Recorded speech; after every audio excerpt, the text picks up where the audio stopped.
दोस्तों, क्या विकास की बैठकों में जनप्रतिनिधियों की आवाज दबाई जा रही है? क्या योजनाओं पर चर्चा का मकसद अब सिर्फ और सिर्फ टकराव है और नारेबाजी? कुछ ऐसे ही सवालों के बीच हरिद्वार में जिला योजना समिति की बैठक उस वक्त हंगामे की भेंट चढ़ गई जब कैबिनेट मंत्री की मौजूदगी में विपक्षी विधायकों ने मोर्चा खोल दिया।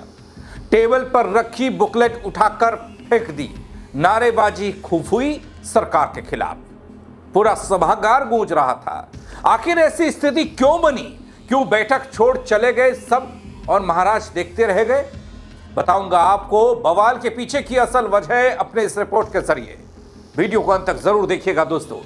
जनप्रतिनिधि किसके? जनता के, यानी कि आपके प्रतिनिधि। विकास किसके लिए? जनता यानी आपके लिए। अगर उसी पर टकराव हो और टकराव भारी हो तो क्या करिएगा? नमस्कार, पहलाक में पंकज रौतेला, आप देख रहे हैं अपना उत्तराखंड न्यूज। दोस्तों, सबसे पहले आप ये हंगामे की तस्वीर को देखिए।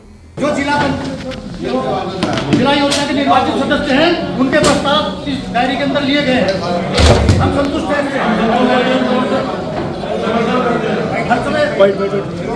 ये भी कार्यवाही का विरोध करना कोई। तो दोस्तों, ये तस्वीर क्या कहती है? क्या जनहित की योजनाओं पर चर्चा करने वाली जिला योजना समिति की बैठक अब विकास का मंच रह गई या फिर राजनीतिक टकराव का नया अखाड़ा बन गई? क्या जनता के मुद्दों की जगह अब नारों और आरोपों और विरोधों के बीच फंस गई? दोस्तों, कुछ ऐसे ही गंभीर सवाल खड़े हो रहे हैं हरिद्वार में हुई इस जिला योजना समिति की बैठक के बाद, जहां माहौल उस वक्त पूरी तरीके से बिगड़ गया जब कैबिनेट मंत्री सतपाल महाराज की मौजूदगी में विपक्षी विधायकों ने तीखा विरोध दर्ज किया। दोस्तों, हरिद्वार में जिला योजना समिति की बैठक कैसे शुरू होती है, माहौल सामान्य नहीं दिखता है। कांग्रेस और बसपा के विधायक ने बैठक की कार्यप्रणाली पर सवाल उठा दिए, विरोध का मोर्चा खोल दिया। स्थिति उस समय दोस्तों और ज्यादा विकट हो गई, तनावपूर्ण हो गई जब कैबिनेट मंत्री सतपाल महाराज सभागार में कदम रखते हैं, पहुंचते हैं। विपक्षी विधायकों ने टेबल पर रखी बुकलेट उठाकर दनादन फेंकी और जोरदार नारेबाजी शुरू हुई। पूरे सभागार और परिसर में नारे गूंजने लगे। कुछ ही पलों में पूरा माहौल असंतुलित सा लगा। बैठक का वातावरण चर्चा कम, टकराव ज्यादा दिखा। आप सुनिए, सबसे पहले अनुपमा रावत विधायक हरिद्वार ग्रामीण कांग्रेस की नेत्री हैं, वो क्या कहती हैं? वापस आ गए कि मुद्दे आपने विधानसभा में उठाते, ऐसा क्या मामले क्या बैठक चल रही है? इस पूरे जिले को ठेकेदार चला रहे हैं। जो ठेकेदार अधिकारियों के माध्यम से अपने प्रस्ताव देखते हैं वो ये एक्सेप्ट करते हैं। जो हमारे प्रस्ताव एक्सेप्ट नहीं किया हमने, इसलिए कि जो ठेकेदार विभाग चला रहे हैं उसमें हम अपने प्रस्ताव बैठ कर अपनी उपस्थिति दर्ज नहीं कराना चाहते। हमने बहिष्कार किया है। हमने पिछली बार भी माननीय मंत्री से आग्रह किया था, उन्होंने हमारी बात को अनसुना किया है। अगर अधिकारियों को ही सब कुछ करना है और ठेकेदारों को करना है तो फिर हम क्या करेंगे? मीटिंग से लेकिन अभी तो सुनने का मौका भी नहीं दिया, अभी तो स्टार्ट भी नहीं हुई थी मीटिंग, उससे पहले ही आप लोग आ गए। नहीं, स्टार्ट उन्होंने बात उन्होंने कोई उसका आश्वासन नहीं दिया तो हम क्या करते भाई? बैठ के वहाँ पे क्या सुनेंगे क्या? नहीं, लेकिन अंततः नुकसान तो इसमें जनता का होता है ना। अगर आप सब जनप्रतिनिधि अगर पैदा करने के लिए जिला योजना हो रही तो क्या हम ठेकेदारों के साथ लगे? हम भी ठेकेदारों के ही पिछले को बढ़ जाए। हलवार इस तरह का विरोध पिछली बार विरोध हुआ सीसीआर में, इन्होंने कहा हम मान लेंगे, वो नहीं माननी तो बहिष्कार करना पड़ेगा। हमने प्रस्ताव दिए हैं, जो अपने लेटर हेड पर हमने प्रस्ताव दिए हैं वो प्रस्ताव नहीं लिए गए। प्रस्ताव कहाँ से आए हैं ये कोई बताने के लिए तैयार नहीं। लेकिन कांग्रेस के बसपा के विधायक नजर आते हैं। यहाँ कांग्रेस और बसपा के विधायक और है विधायक किसके हैं? और किसके विधायक हैं? और किसके? अरे भाई, वो विरोध करेंगे क्यों? उनका विकास से लेना देना क्या है? जी हां दोस्तों, कांग्रेस अपने चश्मे से विकास की बयार को देख रही है बल और बता रही है क्या हो रहा है और क्या नहीं।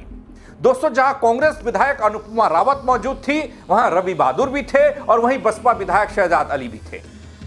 कई जनप्रतिनिधियों ने बैठक की प्रक्रिया पर गंभीर सवाल उठा दिए। वहीं विपक्ष का यह कहना था कि बैठक विकास योजनाओं पर चर्चा के लिए नहीं बल्कि ठेकेदारों और कुछ चुनिंदा हितों को साधने का साधन बन गई, माध्यम बनती जा रही है। लेकिन शहजाद अली के आरोपों को सुनेंगे ना तो आप दंग रह जाएंगे। सुनिए तो जरा। मैं ही अपनी बात कह के आ गई। इस मीटिंग का कोई औचित्य नहीं है। आप ये देखिए, सिर्फ मात्र 2 या 3 सड़कें देकर ये अपना पल्ला इन्होंने झाड़ दिया। स्वास्थ्य की समस्या थी, शिक्षा की थी, हमसे खेल का मैदान के लिए गए, और इतने कॉल्स क्यों कर रहे थे? ये हमारा समय क्यों बर्बाद कर रहे थे? इसका प्रस्ताव दीजिए, उसका दीजिए, प्रायोरिटी दीजिए। मैंने तो लाइट्स की प्रायोरिटी दी थी, मैंने स्वास्थ्य की दी थी, लालढांग के स्वास्थ्य केंद्र को इसको पूरा सुदृढ़ीकरण कीजिए। मैंने शिक्षा की दी थी, 3 स्कूल्स की दी थी, उसमें एक आंगनबाड़ी भी था। कहीं पर नहीं है, बिल्कुल शून्य बट्टे सन्नाटा है। बिल्कुल आपके हिसाब से कितने का बजट दिया गया था? कितने का? 14 करोड़ का इन्होंने पूरा बजट पारित किया। उसमें कुछ भी नहीं है, कुछ भी नहीं है। किनको दिया है? और जो फाइल है, जो बुकलेट इन्हें छापी है, हमारा साफ मांग है जिला प्रशासन से कि उसके आगे स्पष्टीकरण करें कि किस पदेन सदस्य के वो प्रस्ताव हो, या सिर्फ ठेकेदारों को ये दिया गया। ये किसी की भी बैठक है, कुछ की नहीं है, ये ठेकेदारों की बैठक है, बस ठेकेदारों की बैठक है। देखो नाम ये तो बिल्कुल वही स्पष्टीकरण देंगे। एक बात बताइए, बुकलेट है, दिखाओ शाह, बुकलेट दो। ये बुकलेट है। एक बात बताइए, इसमें कहीं पर भी नाम लिखा है? किसका है? किस सदस्य का? ये किस सदस्य के कहने पर एक नाकाम चढ़े? ये स्पष्ट होने चाहिए और मांगे स्पष्टीकरण मांगे जिलाधिकारी से। बैठेंगे यहाँ पर किस प्रकार? बिल्कुल बैठेंगे, इसको स्पष्ट करना पड़ेगा। हर बार का ही नाटक हो गया और इस बार इंतहा हो गई है। ना स्वास्थ्य में रखा गया, ना शिक्षा के रखा गया है, ना सिंचाई, कुछ भी नहीं रखा गया है। कहीं से कहीं तक कुछ नहीं है। मंत्री जी कह रहे थे बैठ जाइए, कुछ बैठने से क्या फायदा? हमेशा बैठ के ही सब कुछ हो जाएगा क्या? जनता बैठ के खुश हो जाएगी क्या? हमारे जनता को तो काम चाहिए। मुझे ये बताइए, ठीक है, आप सड़कों के नहीं दे सकते, आपने सड़कों का जिसको दे दिया, आप स्वास्थ्य में दे देते, आप शिक्षा में दे देते, आप नलकों में दे देते, किसी में तो देते, लाइट्स को दे देते। मेरे क्षेत्र में तो जंगली जानवरों से कितना प्रभावित होती। मैं तो जिलाधिकारी से स्वयं कहा था कि आप मुझे 40-50 लाइट्स दे दीजिए, मुझे सड़क नीचे लाइट्स दे दीजिए। मेरे क्षेत्र में कम से कम जनजीवन को बचाया तो जा सकेगा। लाइट्स होंगी जहाँ अंधेरा है, कहीं पर कुछ नहीं है, जीरो है। योजनाओं का लगातार विरोध किया जा रहा है, बिल्कुल, क्या मानने? योजनाओं का विरोध नहीं है, बंदर बाट का विरोध है। आप लोगों की योजना जो आप लोगों ने विरोध नहीं, अनदेखा किया जा रहा है साफ तौर पे। जिला प्रशासन क्या इसको स्पष्ट करना पड़ेगा कि ये काम किन पदेन सदस्यों के कहने पर है, और अगर ऐसा है तो ये मीटिंग का ड्रामा कर क्यों रहे हैं? दोस्तों, विपक्षी विधायकों ने आरोप दर आरोप लगाए, विकास योजनाओं में पारदर्शिता का अभाव बताया। उनका यह कहना कि स्थानीय जनप्रतिनिधियों की राय को लगातार नजरअंदाज किया जाता है, जिससे क्षेत्रीय जरूरतें योजनाओं में सही तरीके से शामिल नहीं हो पाती हैं। भाई, सरकार किसी की होती है और नेता कोई भी हो, विधायक कोई भी हो, सांसद किसी भी पार्टी का हो, लेकिन काम तो जनता का होना है। अगर उसका इन्वॉल्वमेंट नहीं होगा, उसकी बात नहीं सुनी जाएगी, तो फिर जनता का काम कैसे हो पाएगा उस तरीके से? बसपा विधायक ने कांग्रेस का समर्थन करते हुए बैठक के तरीके पर सवाल खड़े किए और इसे गलत करार दिया। हंगामे के चलते बैठक की कार्यवाही कुछ समय के लिए प्रभावित हो गई। प्रशासनिक अधिकारियों को हालात संभालने में काफी मशक्कत करनी पड़ी। दोस्तों, जहां एक और कैबिनेट मंत्री सतपाल महाराज की अध्यक्षता में बैठक जारी थी, बीजेपी विधायक और जिला पंचायत सदस्य मौजूद थे, वहीं विपक्षी और दूसरे कांग्रेस बसपा के विधायक जिला कलेक्टर परिसर में धरने पर बैठ गए। यानी साफ तौर पर बैठक में 2 हिस्से हो गए थे, बैठक 2 हिस्सों में बढ़ गई थी। एक तरफ सत्ता पक्ष की कार्यवाही चल रही थी, दूसरी तरफ विपक्ष का यह विरोध प्रदर्शन।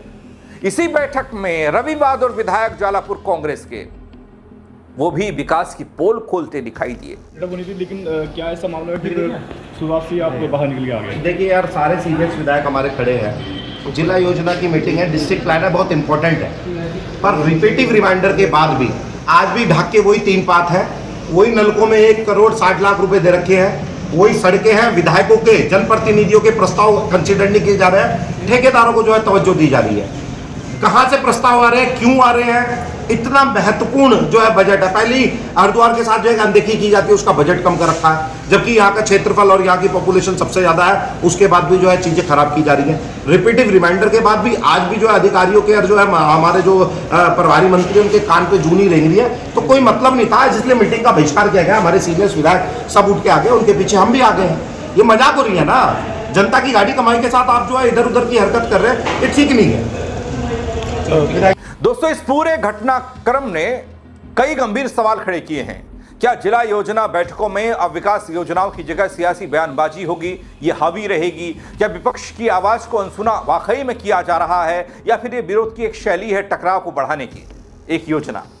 और सबसे अहम सवाल यह होता है कि क्या जनता के विकास से जुड़े मुद्दे, जनता के काम से जुड़े मुद्दे इस राजनीतिक खींचातान में कहीं पीछे तो नहीं छूट रहे?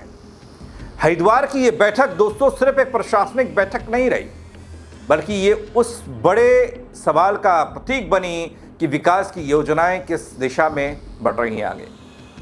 जहां एक तरफ सरकार पारदर्शिता और विकास की बात करती है, वहीं विपक्ष इसी बात को लेकर असंतुलित दिखता है, इसे असंतुलित बताता है, पक्षपातपूर्ण बता रहा है। अब देखना यह है कि आने वाले समय में इस तरह की बैठकों में संवाद मजबूत होता है या फिर टकराव और ज्यादा दिखता है।